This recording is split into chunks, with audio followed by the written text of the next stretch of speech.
Salut tout le monde, j'espère que vous allez bien. Moi ça va, Dieu fait grâce, on ne se plaint pas. Je vous retrouve pour une vidéo où je vais répondre à une question que moi-même je me suis posée pendant longtemps et que encore aujourd'hui les gens continuent à me poser. La question qui revient tout le temps c'est j'ai la peau grasse, ma peau n'arrête pas de briller et je ne sais pas quelle poudre utiliser. Et quand je dis poudre, c'est pas, ça n'est pas confondre avec le fond de teint. Je parle de la poudre. Après, ce qu'on applique après le fond de teint. D'accord? Bon. Et donc, aujourd'hui, je vais essayer. Je vais essayer de répondre à cette question que vous vous posez tout le temps. Mais tout le temps.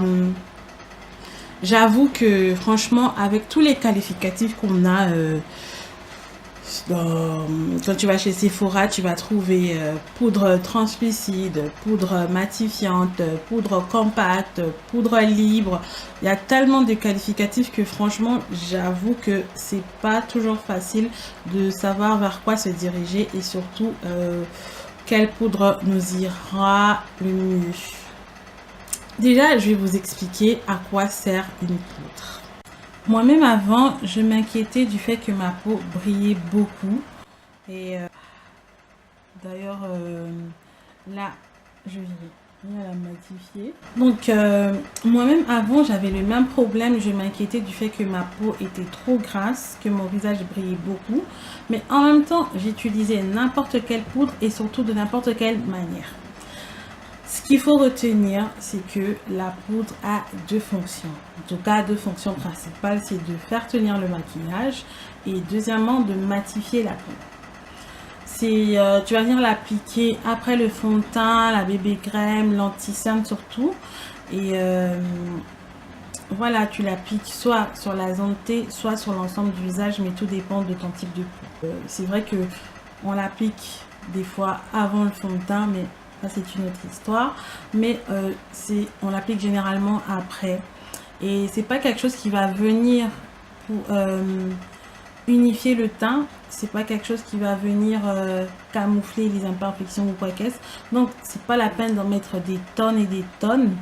Soit vous mettez un fond de teint pour unifier votre teint, pour camoufler les imperfections, ensuite vous venez rajouter une petite touche de poudre histoire de matifier et de faire tenir tout ça.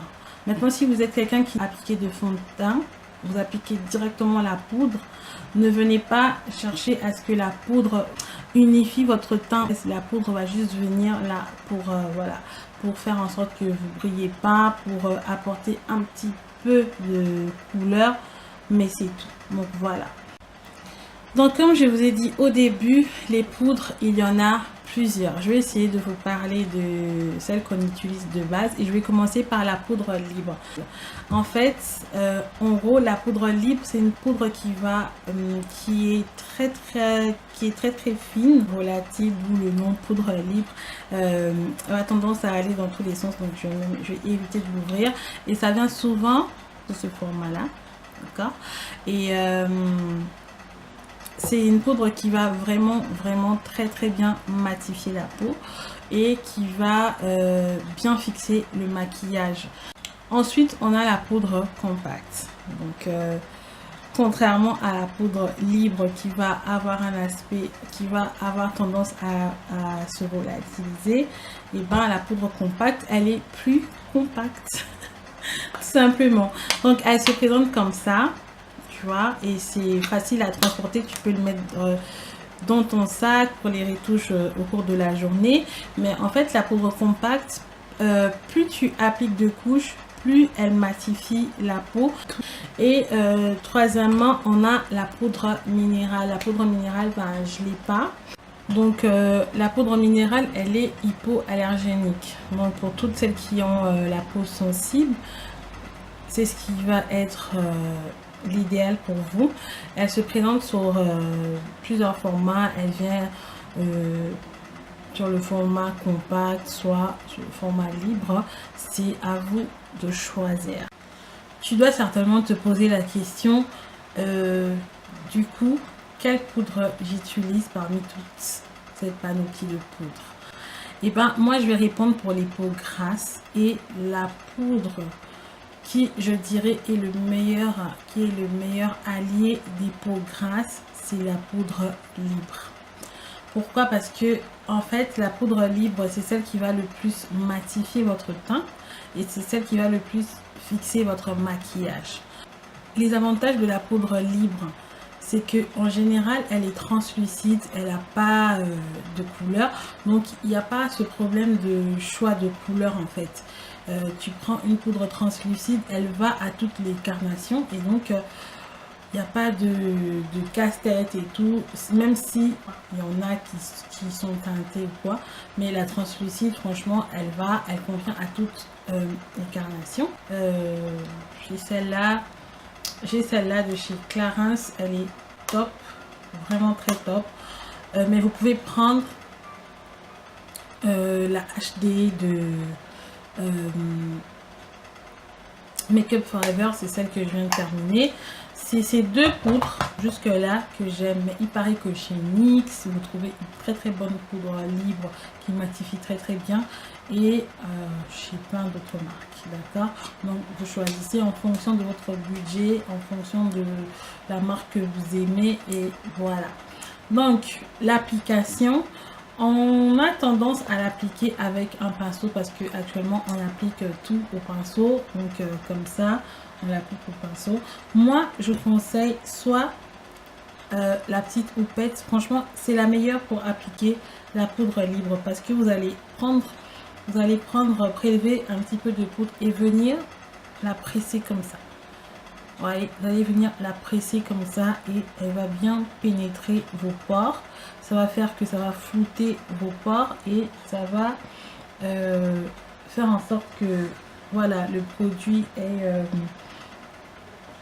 produit soit encore plus comment te dire ça, pour que le produit soit plus efficace.